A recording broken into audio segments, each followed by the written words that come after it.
waxaan uga digayaa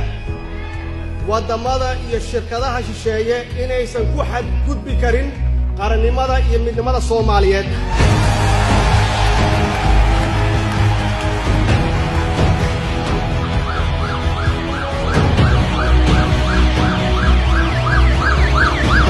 waxa laga faa'iideysanayaa qaybsanaanshaheena inaan qaybsannahay iyo ka faa'iideysanayaan waxay ka faa'iideysanayaan tabardarradeena ka faa'iideysanayaan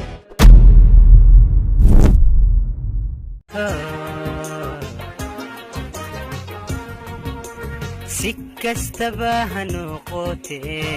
soo jireenka dhaqankiyo Soomaalinimadan dadka kaga sarreeyna